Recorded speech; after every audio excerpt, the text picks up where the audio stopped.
Eu escolhi a faculdade de nutrição porque eu queria ter um restaurante, na verdade. Eu queria abrir um restaurante, queria cuidar do restaurante e tal, e aí nesse meio do caminho, fazendo a faculdade, na verdade eu sempre fui uma pessoa que gostei muito de estilo de vida saudável, alimentação saudável. Eu acho que é um ponto importante a se falar que eu tinha uma questão com dieta muito forte. Então, desde a adolescência, eu tinha um cuidado excessivo com o corpo, uma insatisfação com o corpo e querer mudar o corpo através das dietas. Então, assim, a minha primeira dieta foi com, 13 anos, que foi inclusive quando eu comecei a fazer musculação, quando eu comecei a fazer exercício físico. E aí eu seguia, assim, a adolescência, sempre praticando 1001 dietas, já fiz todas as dietas do mundo, sempre buscando emagrecer. E assim, hoje eu olho as minhas fotos, meu corpo era totalmente normal, mas era tudo, né, uma questão da cabeça mesmo. E aí eu falei, não, vou fazer faculdade de nutrição, quero ter um restaurante, mas eu gostava desse estilo de vida saudável e tudo mais, fazer exercício físico, cozinhar, me alimentar bem. E aí eu fiz a faculdade, só que a faculdade, assim, ela dá o básico. Então quando eu saí pro mercado de trabalho, eu falei, putz, e agora, né? Eu vou atuar como nutricionista? Vou para a área clínica, vou para a área esportiva, vou para a área de restaurante. Aí a primeira oportunidade que surgiu foi trabalhar com restaurante, mas aí eu decidi fazer uma pós-graduação em nutrição clínica funcional e aí eu comecei a atender nos consultórios. E aí foi quando eu fui mergulhar nesse mundo clínico e também depois descobri o mundo do comportamento alimentar. Eu sou atleta desde criança. Eu comecei com 7 anos a fazer ginástica olímpica pela escola, eu jogava handebol, então eu sempre tive muito envolvimento com atividade física, com exercício físico.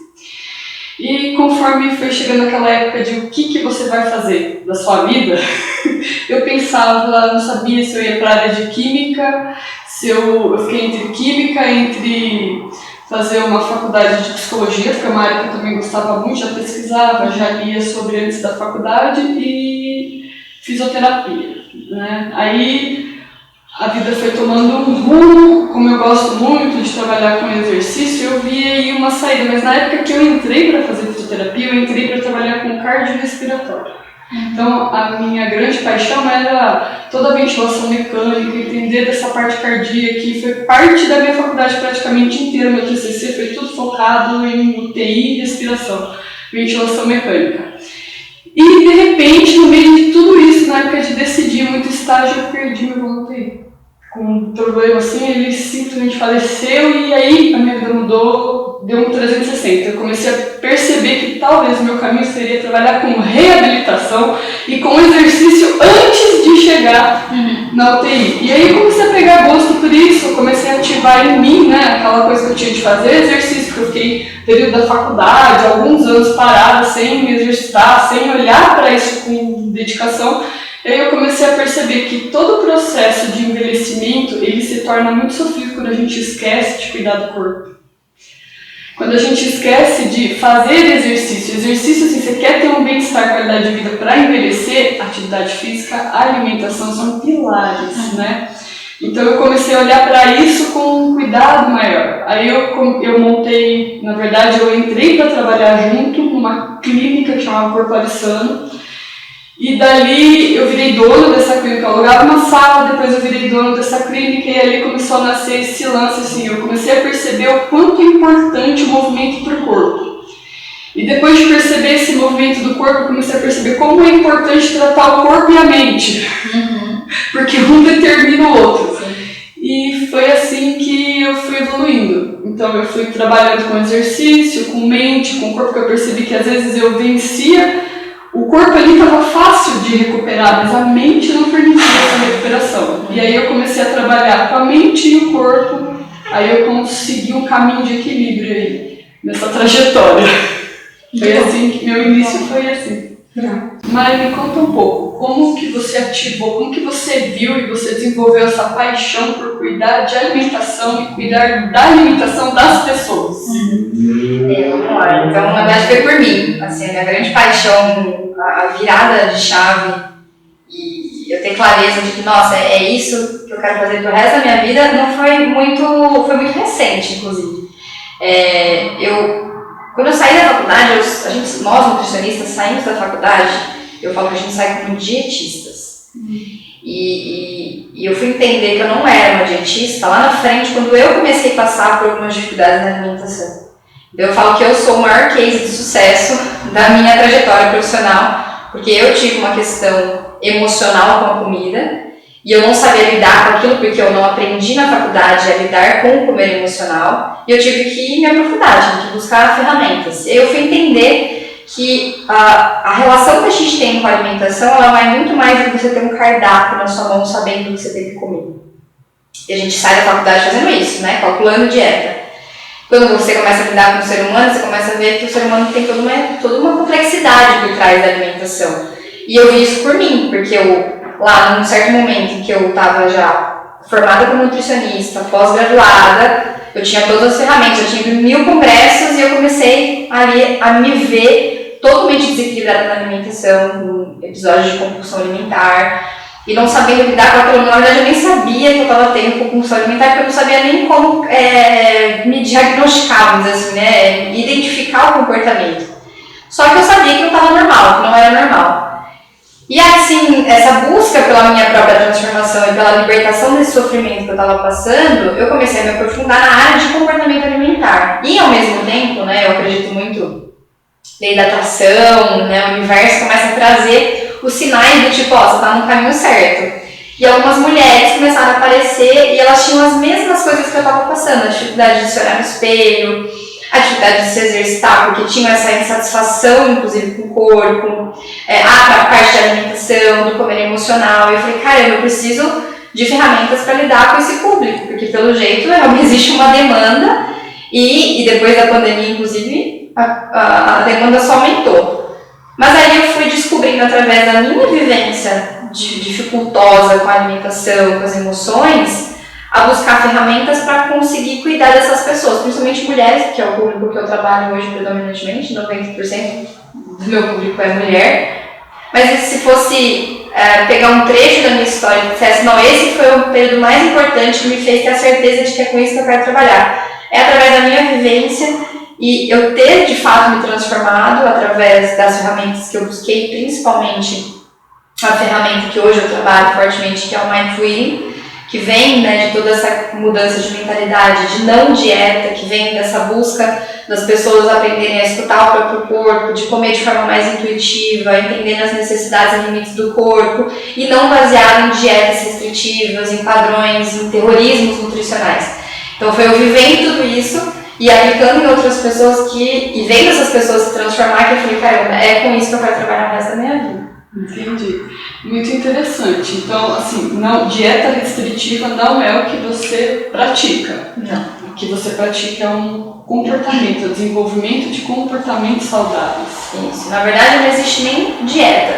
Existe um direcionamento alimentar, existe uma orientação nutricional das características de cada alimento, das composições, de quais combinações são mais interessantes, o que você come antes do treino, o que você come depois do treino, te gera mais saciedade, que não. Então existe esse contexto nutricional, mas eu ensino, eu instruo os meus pacientes, meus clientes, através, né, dos meus cursos, das minhas consultas, a se perceber, a escutar o próprio corpo, a entender quando o corpo está com fome, quando ele não está com fome, quando ele está saciado.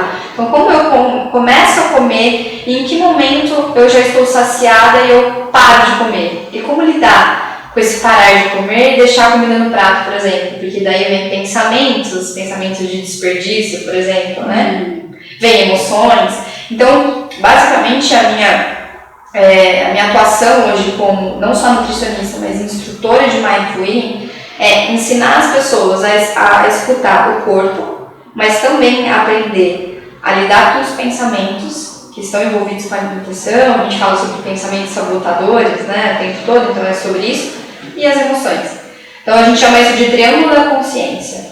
E assim, ó, dentro desses pensamentos e sentimentos sabotadores, eu percebo assim por mim, entre aquela sensação de insatisfação do dia, assim, você chega em casa e você está muito insatisfeito com alguma coisa que você tem que lidar ali emocional e não tem jeito, vai direto no paladar, você já começa a mentalizar aquela coisa que você vai comer e vai te gerar um prazer. Vai direto pra geladeira. Direto pra geladeira. Essa coisa assim, se se eu, por exemplo, passo com você, isso eu começo a perceber de uma forma mais assertiva e eu consigo, você me dá ferramentas para eu conseguir lidar com isso. Sim, na verdade essa capacidade de você perceber essas vozes, porque os pensamentos eles são essas vozes que vêm, que sopram, parece que no ouvido, né, do tipo, você tá tão cansada, você merece, você trabalhou tanto o dia inteiro, vamos comer uma coisa gostosa. Essa voz que vem, para a gente conseguir escutar, a gente precisa de um treinamento para essa escuta, né, atenta, porque ela acontece no momento presente. Mas se a gente está num piloto automático, a gente vive uma vida no piloto automático, esses pensamentos vêm, não é que eles deixam de vir, mas você não escuta, porque você está ali só vivendo a sua vida. A gente se reconhece como eles, né? A gente acha que isso é nosso, que sou eu falando e eu tendo um desejo, né? Isso, você se torna um pensamento. E aí a gente aprende nas práticas de mindfulness que você não é o pensamento. O pensamento ele faz parte daquele momento que ele surge, mas se você não olhar para ele, confrontá-lo, tipo, mas será que se eu tô cansada, eu mereço comer ou de repente eu mereço tomar um banho e descansar? Qual é a necessidade real? Porque eu falo, a mente mente pra gente, mas o nosso corpo não. Se for fome de fato, o seu corpo vai mostrar, vai roncar, vai mostrar uma série de sinais de necessidade de energia. Mas nem sempre o pensamento está te dizendo a verdade. Então, para você ter essa escuta, você precisa treinar. Então, 70% dessa capacidade de você estar atenta ao momento presente, estar em mindfulness, que mindfulness é isso, você estar atento ao momento presente, é 70% treinável. Então é igual a musculação. Tudo que a gente quer ficar bom, a gente precisa praticar. E a mente precisa dessa prática, precisa dessa musculação mental, vamos dizer assim. Entendi. Então eu preciso me separar, me ver, perceber a atividade mental e entender que essa atividade mental que acontece em mim não sou eu em essência. Exatamente. Legal. É só um fragmento ali. Então, é uma atividade que está acontecendo na minha mente e olhar para isso de uma forma assim separada e conseguir falar, não vou ficar pensando nisso. Tem uma brincadeira, uma dinâmica que a gente faz dentro de um programa de Mindfulness, que é você dar um nome para os seus padrões de pensamento. Então, por exemplo, toda vez que vem um pensamento de crítica, de que você não faz nada certo, de que você não é bom o suficiente, de que isso e aquilo, né? Um pensamento crítico. A gente dá um nome para esse pensamento, a gente chama de critiano. Então, esse padrão de pensamento que sempre surge, ele se torna uma persona, uma pessoa, um eu. Então é uma maneira, uma atividade em que você se dissocia do pensamento. Então o pensamento ele não é você, ele está ali com você. Ele inclusive faz parte de uma construção de quem você é. Na verdade, de quem você está, né? A gente fala não de quem você é. A essência e aí eu vejo a atividade mental como algo que está acontecendo e esse trabalho que você realiza me ajuda a desmistificar, me separar. Legal. Você separa, mas você entende que está tudo integrado de alguma forma, né? Tudo faz parte de quem você é. É um processo seu mental, mas você consegue ter mais clareza de olhar para esses pensamentos e não aceitá-los como uma realidade positiva para você. Exato. Você questiona. Será que é verdade? Pode ser que seja, mas pode ser que não. Quando o pensamento fala assim, come mais um pouquinho, tá muito gostoso, né? Segunda-feira começa, e aí você questiona esse pensamento, mas será que eu preciso de mais um pouquinho mesmo? Será que eu já não estou satisfeita? Será que é verdade isso que você está me dizendo? É um diálogo interno. Será que eu preciso realmente esperar a segunda-feira para começar? Será que se eu esperar a segunda-feira eu vou começar na segunda? Isso. E a gente fala assim, a gente costuma trazer o termo de que são as historinhas que a gente conta, né? No exercício físico tem muito isso. Um dos pontos mais que o Instagram, né, a minha audiência do Instagram traz é a dificuldade de manter o exercício físico com consistência. É uma das maiores dores que eu lido hoje. E aí quando eu trago o porquê, por que é difícil? Então manter com consistência. E muito dessa dificuldade vem dos próprios pensamentos, que vão criando as historinhas. E a pessoa começou ali faz pouco tempo, ela ainda não tem resultado. Exato. Então no dia a dia, para ela, só fica o esforço. Ela não consegue ainda ter a visão lá da frente do que o resultado, do que aquela ação vai gerar. Então ela está muito ali só ainda no o esforço de eu levantar e fazer algo diferente, ainda não me acostumei com essa rotina, e aí assim, a voz começa a falar e quer colocar 1000 impeditivos, é porque hoje está chovendo, é porque você está dolorido, é porque você está sem vontade, é porque hoje você passou com aquela raiva, com aquela pessoa, e não vai, entendeu? E aí você tem 1000 motivos para não ir. Mas quando você vai percebendo isso, você foca e fala, não, apesar disso, eu vou. E aí começa a construção. Muito legal. Eu vou com esse pensamento mesmo. Eu vou com essa preguiça mesmo. Eu só vou, a gente só vai. Depois você me conta como você ficou depois. Né? E é sempre assim, né? Eu criei até uma hashtag brincando, que é a hashtag ainda bem que eu fui.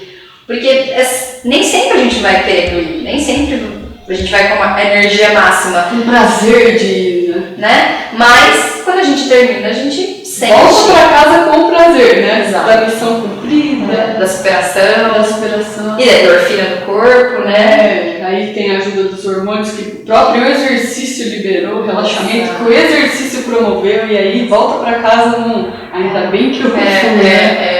Exatamente.